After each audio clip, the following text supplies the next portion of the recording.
Okay, what is up, fight fans? Brad Wharton here for Cage Warriors, ahead of Cage Warriors 193, which is coming your way Saturday, September the 13th in Newcastle, England. And we have some big fights coming your way on that card, and perhaps none bigger than this one. George Hardwick and Jan Quaeyhaegens in the lightweight division, a huge bout between two of the most exciting fighters on the Cage Warriors roster. And they're both very kindly joining us here this afternoon. So, George, Jan, thank you very much for your time this afternoon, gentlemen. Thanks for having us. My pleasure. Excellent. George, I'm going to start with you. Obviously, your last fight was in London a few months ago. I'd like you to just maybe cast your mind back to that fight and the time in the interim. How has that been for you? What did you learn from the fight? And how have things changed going forward into this new training camp?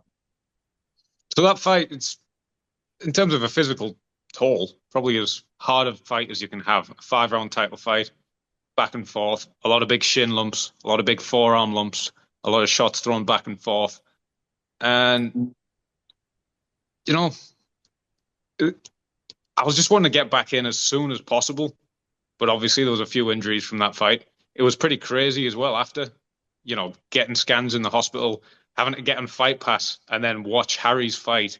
A little round here, then I'd have to get a scan, a little round here, then I'd get this checked up. It's an absolutely crazy experience. But as soon as I was out of the hospital, I was like, I wanted to fight again. I was really wanting to fight again July 12th, try and get back as soon as possible. But as soon as I heard it, they're coming back to Newcastle in September, I'm like, I want Newcastle. Awesome. And Jan, from your perspective, have you had a chance to watch that fight yet? Did you take anything away from that fight that gives you a bit of confidence going into this one? It was a great fight. Loved watching it. Close fight, but yeah, I enjoyed it. I know George is a skilled fighter. Samuel Silva is obviously as well. I like both their fighting styles. I've nothing bad to say about any of them. I certainly see things that Samuel exploited, other things I see that I can exploit, and that's what we're gonna do on the 13th. So, Jan, you're obviously coming over to England for this one. You're fighting, a guy who's going to be a big home crowd favorite in their own backyard. It's obviously not the first time you've done this. How is that for you? How is the experience generally when you're coming into someone else's backyard and dealing with the fans? Does it affect you at all? Is that something that plays on your mind? I like it. Yeah, obviously it's never so. Yeah, I had those two fights a lot of years back in Antwerp, and that's obviously nice having all the people there. But nowadays, Cage Warriors days, just always going on a trip with my corner, just locking in, being there for the fight, and sometimes the fans boo me and they don't want me to win, but I don't mind. I think maybe in the Paul Hughes fight, it got to me a little bit, I must admit. But that's mainly because I felt really underprepared for that fight. I had all kinds of stuff going on, and I amped myself up too much because I didn't feel really confident going in there because I was underprepared. But lessons learned. I made a good comeback in the next fight, and maybe had a bit of a rocky year as far as injuries and cancellation and stuff. But I feel extremely ready now. So ready to go. And yeah, they won't like me before the fight, but I think me and George are gonna put on a show. We're both hard fighters, come to fights, not to win on points. And I think the Newcastle crowd is gonna enjoy that, win or lose, whoever they'll be cheering after. George, from your point of view, obviously, you've not actually fought in Newcastle as a pro. I think I'm correct in saying that. You've obviously watched Harry a couple of times in that arena, have big fights and the crazy atmosphere. How much are you looking forward to being able to compete in a big fight so close to home? And what's Jan going to be in for when the crowd starts making noise, getting behind you? I can't wait. I was so jealous of Harry. Harry's had 2 main event fights in Newcastle in that Virtue Motors arena, and the energy has just been crazy. Like the first time he entered into some Mad Devil May Cry 5 soundtrack, and it was just complete nerdy nonsense blasting away, and then the next time he enters to gold and everyone's singing along. It's a crazy, crazy atmosphere, and it's been so long since I fought anywhere near home in that regard. But even when I was fighting in London, even on the Unplugged show when I fought Chris Bungard in London, I'd throw a body shot and people would whoop, people would holler. So it's going to be crazy in the Virtual Motors arena when I do that. But at the end of the day, it's just two bodies in a cage with kind of a willingness and an intention for it to be the last night they have. Something else I want to ask you, George, that this is going to be the first time for quite a while now that you've been prepping for a 3-round fight. How has that been different for you? And how do you think it'll be different on fight night? Is this something where, you're looking at it like you're going to have more in the tank to go for the finish early, or are you looking to take this the whole 3 rounds? How has the prep been different for you? So obviously you prepare more for the 3 rounds. You don't want to fight 15 minutes and have another 10 minutes in you and then lose a decision or lose some other way because you didn't put it out there. So I need to put it out there in those 15 minutes. That was a mistake I made in the Contender Series fight where I was training for 3 5s, but I still kind of had a 5-round rhythm. So we're not making that mistake again. And if anything, it's going to be more explosive, more chaotic a fight. It's going to be crazy. And Jan, from your point of view, you're obviously known, for being one of the most prolific finishers in the division. 100% finish ratio with your wins.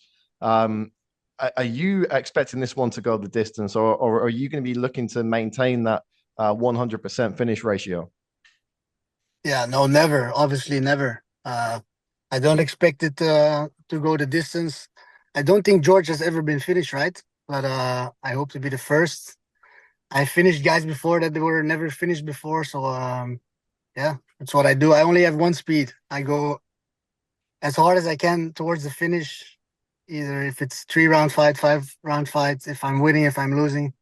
I look for the finish. I think that's just my style. Like I also don't think I can change that. So Yeah, and it's obviously been. I think by the time the fight comes around, it's going to be a year and a half, I think, since we last saw you.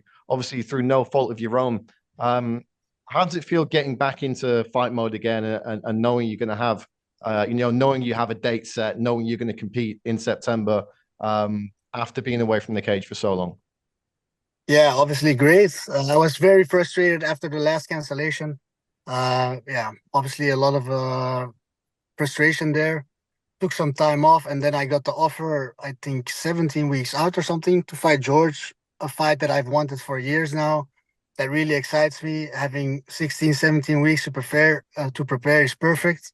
So I feel really confident, and I'm just really happy. I got the time to prepare, and I have a nice date set, nice opponent, ready to go. Yeah. George, Jan's obviously said there that he's wanted this fight with you for years. How does it feel being the man with the target on your back in the division? See, I've always had my eyes on Jan as well. Being the champion. We fought on the same night when I beat Chris Bungard. I think he got a knee knockout. I think it was like a 20-second fight. So I've always had my eyes on him. I'm always like, he could be the next name they call up. So I'm not unfamiliar with his game. I've studied him before. George, do you think this is the fight that gets you the title shot again? Obviously, there's a lot going on in the Cage Warriors lightweight division at the moment, but do you think a victory over Jan puts you straight back in there? Absolutely, absolutely, an impressive victory. Gets right back in there. A lot of people were saying he should have the rematch with Silva. Obviously, Silva's gone to Contender Series, and best of luck to him. But of course, finish puts me right back in that title contention. And yeah, presumably you're feeling the same way there. If you can go out and beat Georgia, especially if you can get the finish, surely that's a situation that means you challenge for the title next. Yeah, sure. But honestly, I'm really not worrying about anything else after this fight. It's just the 13th of September. I put it all on the line. I finish George, and then whatever happens, happens. I've tried to map out my career for years, and it always changes. We can have the best fight of the year. I get the craziest finish ever, but I fucking break my hand on his head by knocking him out, and everything changes, and the timelines don't add up. So I'll see whatever comes next. Contenders, title, another big fight, another big name, something that excites me, and then we'll go from there. But now it's only focused 13th of September. Then my MMA career, I don't look farther than that date now. Excellent. Well, look, it's time to get to the really intense questions here now, guys. Jan, I don't know how closely you follow George's social media, but if you do, you'll know he's a big fan of the local delicacy up in the Northeast, which is the chicken palmo. I'm not sure if you've actually come across this or not. What I want to ask you is there a Belgian snack or Belgian kind of fast food that you think stacks up with the chicken palmo? Yeah, I'm a kind of a picky eater, so the chicken parma wouldn't be anything I would enjoy in the least. I've never tried it, but I'm also not gonna try it. It's not really doesn't sound like my thing, but I'm a pretty classic Belgian guy, so we had a lot of fries here, and with steak or like it's a stew, I think stoofvlees it's called in Belgium. Just fries with stew, like a sauce on top. That's a go-to for all Belgians, but certainly for me as well. George, he's not speaking kindly about the chicken parmo there. Surely you need to defend the greatest dish the Northeast has ever produced. You know, some people have baby bellies and they can't handle a full palmo. Well, look, guys, it's been great chatting to you both this afternoon. I'm going to ask you both now. George, we'll start with you. Just a quick prediction for the fight and a final message for the fans. Why should they tune in on September 13th? So you're going to see me get back into the win column over 15 minutes instead of 25. So you're just going to see more action, more output. It's going to be a chaotic fight. Jan likes to lean into the chaos, but I'm getting a finish. I feel early in round 2. And Jan, from your point of view, how do you see this one going, and why should the fans be tuning into UFC Fight Pass on September 13th? Yeah, two guys in a pivotal point of their career, putting it all on the line against an opponent that's willing to fight. So same thing. I think a TKO, third round. I think George is tough. I'm going to break him down and be the first one to finish him. Well, there we go, ladies and gentlemen. Two big, bold predictions there from two of the best fighters on the Cage Warriors roster. They will be in action at Cage Warriors 193 Saturday, September 13th, cagewarriors.com for all your tickets. And of course, you can watch along around the world on UFC Fight Pass. Gentlemen, thank you so much for your time. Folks, we will see you in September.